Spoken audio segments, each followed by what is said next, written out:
Right, here we are back working on this 2012 Mazda 3. It's a nice 90 something degree sweltering day. Remember the last time from the last video I was talking about we got the wheel bearings fixed and was having this issue with it shutting down, and you could drive it for like 30 minutes, and basically this is a common problem with these cars, so it wasn't hard to figure out what was going on. But the TCM on this car is getting hot and it's just shutting the car off. So they claim that the reason being the TCM is mounted right on top of the transmission. The way it's set there gets too much heat and over time messes it up. This has got 109,000 miles. Doesn't seem like a lot of miles for it to be fried, but either way, got another supposedly remanufactured TCM. They claim that it's been upgraded and updated and etc. But just get the bad news out of the way first. These TCMs doesn't look like you can get by any cheaper than $300 for one of these. And you know, you might say, well, why is it so expensive, or why do they charge so much for such a little part? But just because they can, and it's probably because they're in demand. But anyways, I'll show you the TCM here and we'll go ahead and get started. Okay, so here is your TCM. Now they added some padding, insulative padding, and some plastic washers on here. So if you chose to mount it back to the transmission, that's supposed to you know, help with the life of it. However, I'm not going to be putting it back on that transmission, you know, because these are so expensive. But they have another place you can put it here where the brake lines are, if you can see that, and that's where I'm going to be placing it, somewhere there.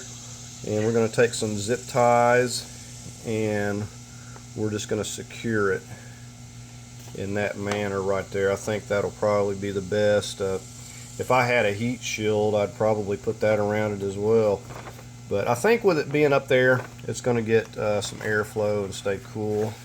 But anyways, we're going to go ahead and get the TCM off of here.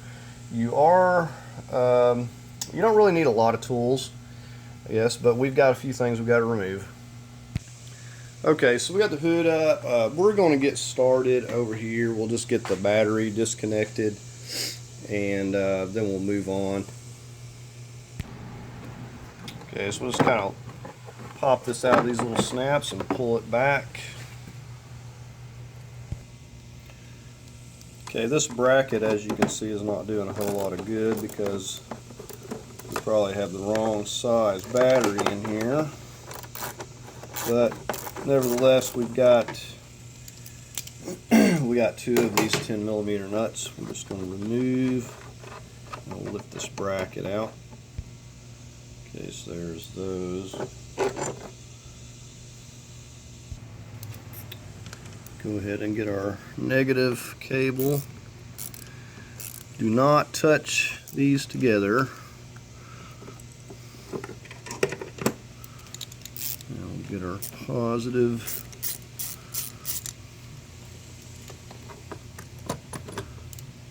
I'll go ahead and actually got a handy handle on here. Okay, our battery is disconnected and out, so we're not going to have any mishaps. We're going to get over here and focus on getting our air box out. So we'll go ahead and get started on that.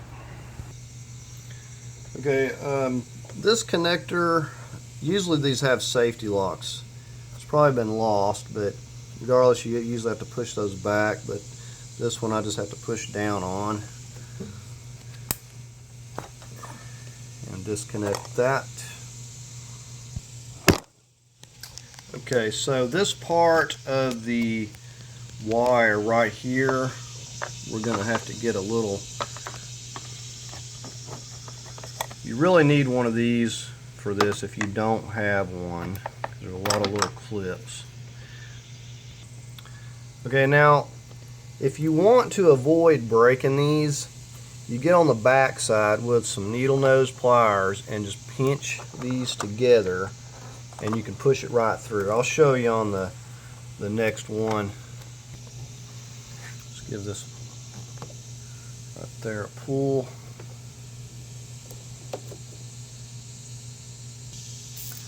I'm going to go ahead and loosen the band right here, 10 millimeter, or you can use a Phillips.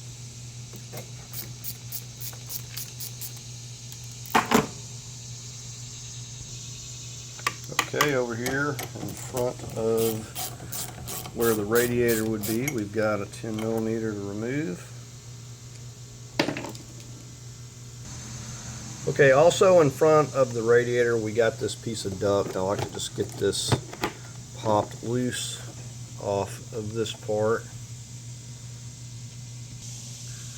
The coolant hose, you want to just kind of get that loose and out of the way. Set it back up here out of the way somewhere.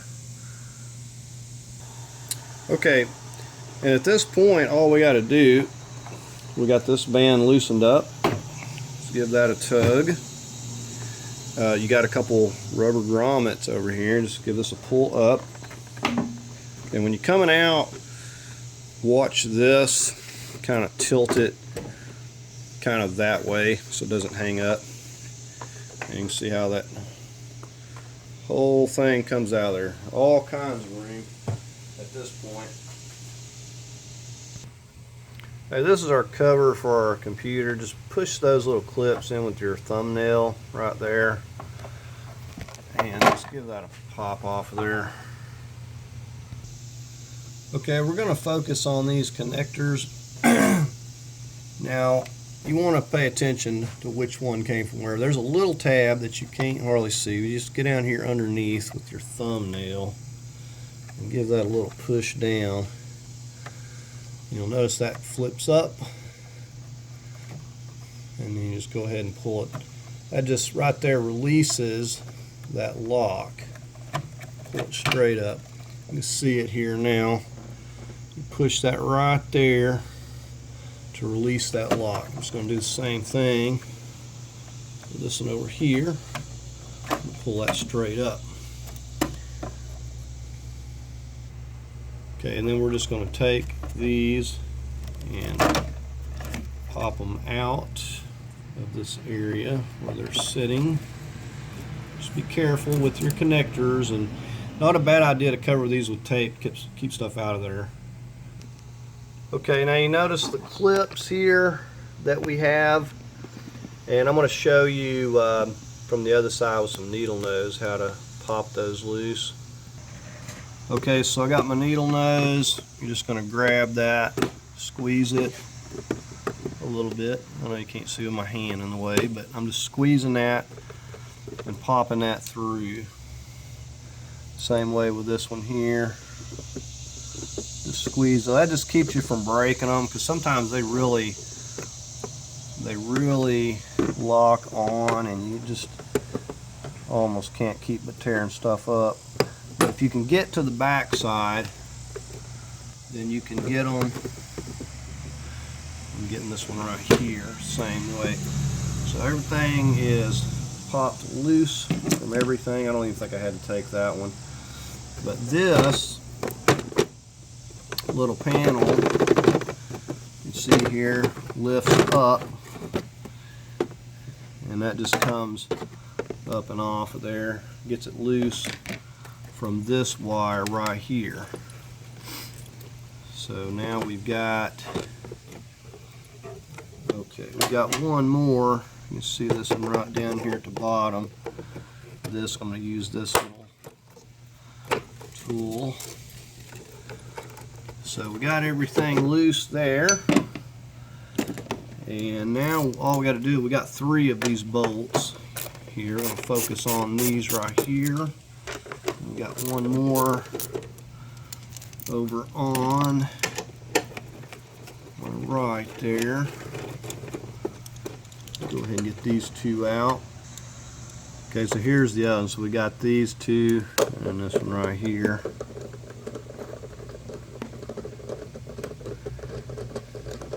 And with this, we will have the battery tray free. Okay, so we're just going to start pulling this back here. Get above the wires.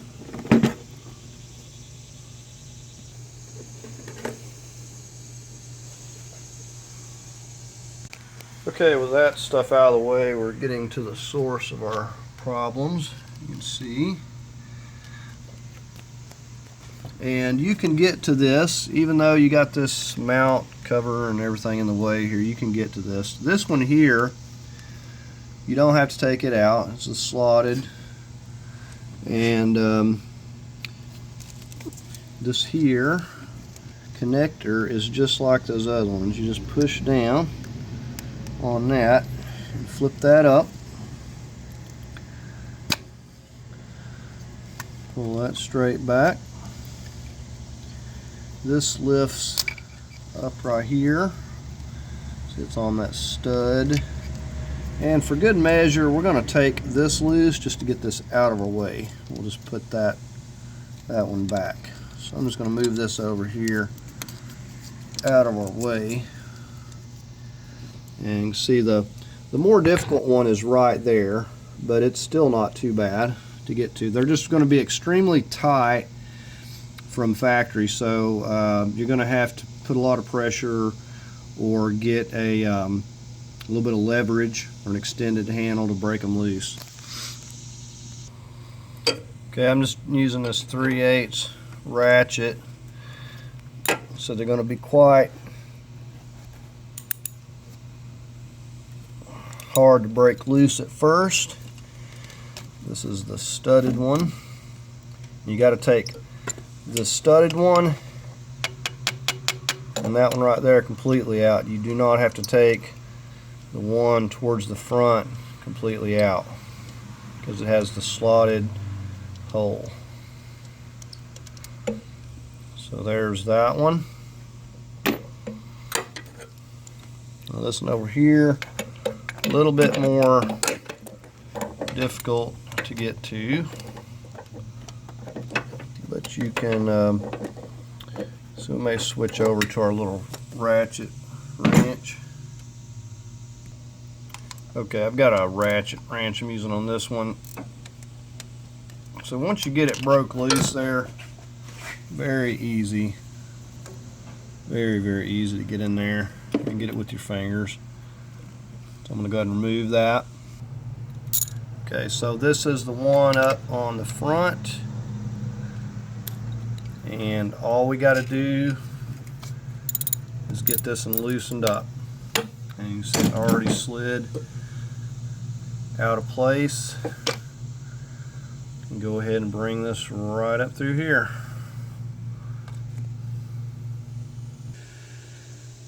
Okay.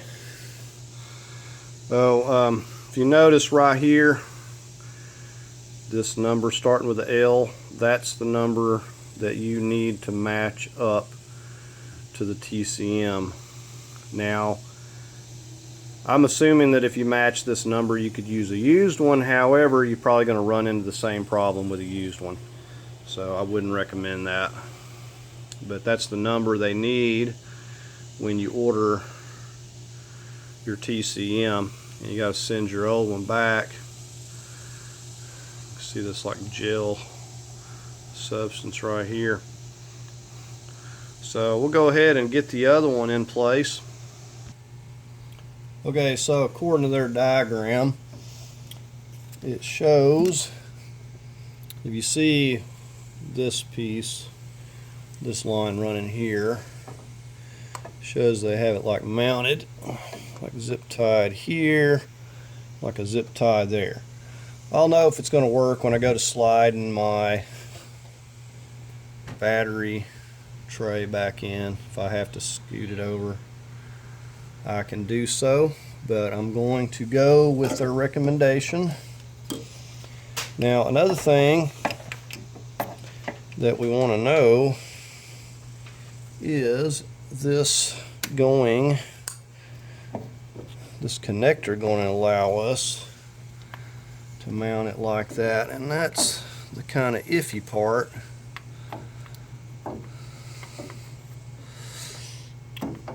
doesn't really seem to have a lot of slack right there. Plus we have this connector down here. It seems more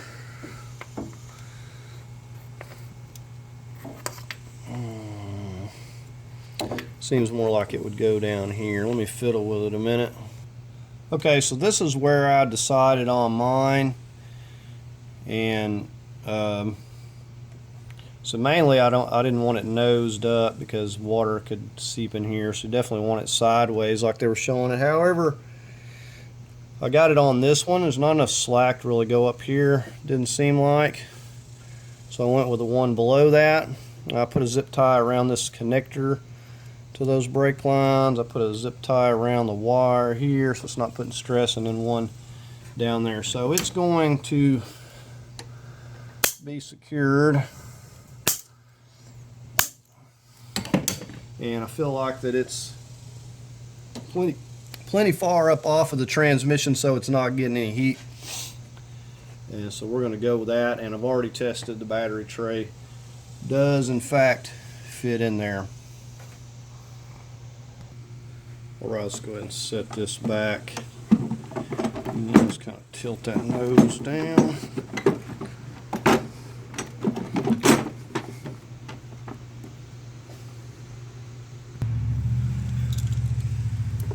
Alright, we're going to go ahead and secure this.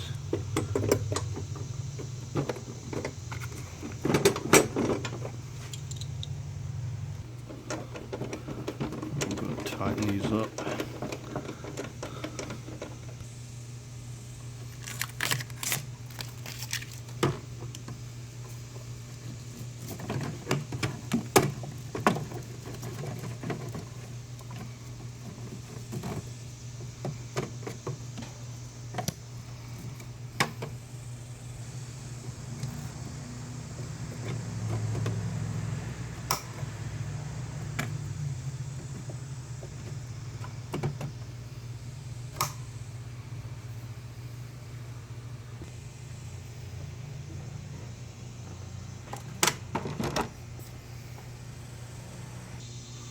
Okay, you'll note the way this wire clips right here.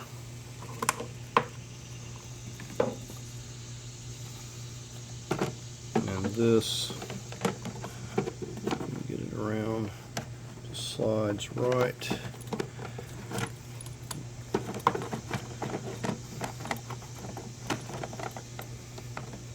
down over that.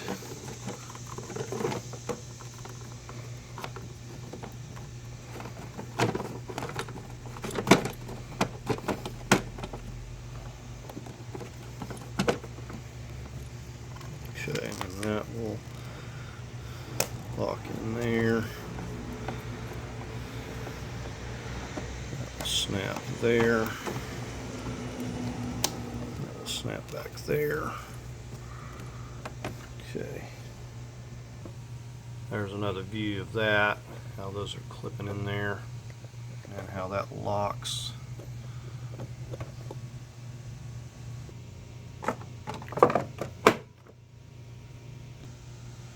Okay, just setting the air box, and we're kind of tilted a little bit to that one side. Just pop it down. We got our coolant line back over here, and our breather tube.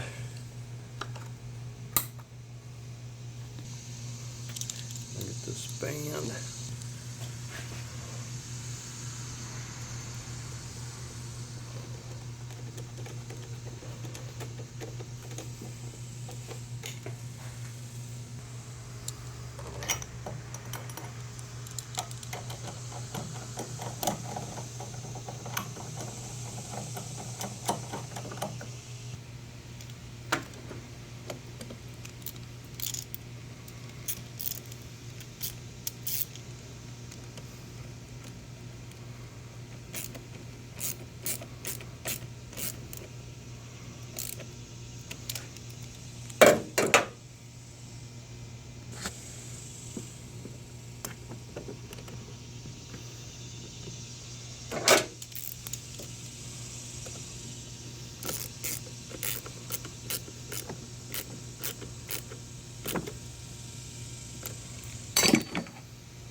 Okay, so we got everything buttoned up. I've probably spent less than an hour on this, and recording too, so I'm ready to go ahead and test it out. Like I said, however, it's going to take about at least 30 minutes before I'm going to know if I've got this issue fixed. So I'm going to have to I'm going to let it idle. It'll do it just idling, so I'm probably going to let it idle, maybe move it around a little bit here, maybe take it around the block. We'll see, and I'm going to test this out and see how it's doing. And before I forget, yeah, these are plug and play, no programming required. So if there's an issue, you may have to, get with the manufacturer or the seller and see what you need to do, or may have to get a replacement. But it's supposed to be plug and play. You should be able to just, hook it up, and it should be just fine. So we're going to go ahead and test it out now. Okay, so I just got back. I've been driving this probably 45 minutes or so, and I've also had it out here idling. I had trouble way sooner than this before. I don't even think it, idling, it seemed to like mess up even quicker, like it got hotter, like the airflow, when I was driving it, at least it could go a little bit longer. But I would call this a fix. That replacement TCM has solved the issue. Now, if you replace this and you still have a problem, which is unlikely, because probably 99% of the time it's going to be this TCM. If you're getting an AT light coming on, hard shifting, and then the car is shutting off, which is what this one was doing, is just shutting down after it got warmed up. It's definitely 99% of the time going to be that TCM. If it's not, then you could have a problem with the harness. You can't rule out something like that. Now, those harnesses, it's hard to figure out what's wrong with the thing, so a lot of times it's better just to replace it, get new connectors, and just be done with the old one. So you might run into that, but in this case, the TCM has fixed it. $300, a lot better than going and getting you another car. So, and we're having to get another transmission. So it's not really that bad. So I'll leave a link to where I got mine. It's from eBay. And the way that I done it, because I wanted to get it quicker, I put down the $300 for the part, $150 deposit, and then I'm gonna send mine back, and they'll give me the $150 back. So it's $300. But anyways, I got a few more projects on this car. While I was in there, I could tell that the transmission mount there was completely destroyed. I'm going to have to be replacing that. Got some other work to do to the car, but these cars are really nice. These engines are super quiet on these Mazdas. Really, really nice cars. So I'm just really happy this has fixed it up and got this issue fixed, and now we can drive this and without any worries. So anyways, I'm going to go ahead and just give you a quick view of the inside of the car and everything. Just let you look at it. It's a really nice little car. And we did do some cleaning on this. It wasn't real bad. I think the carpet was the worst, but nice little car. I'm going to figure out what the gas mileage is on this. I haven't driven it, but I'm going to figure out what it is. I would expect it to be pretty good, even though it's got the 2.5 liter. Here's a look at the back. And got the little fold down. And there's my replacement tire I got to put on there. I've got a tire with a chunk out of it. So this is the one in question. But overall, these are really sharp cars and really roomy, and they get great fuel economy. Alright, so anyways, that's going to do it for the video. If you found it helpful, please give it a thumbs up. If you'd like to leave a comment, please do so. As always, I invite you to subscribe, and thank you for watching.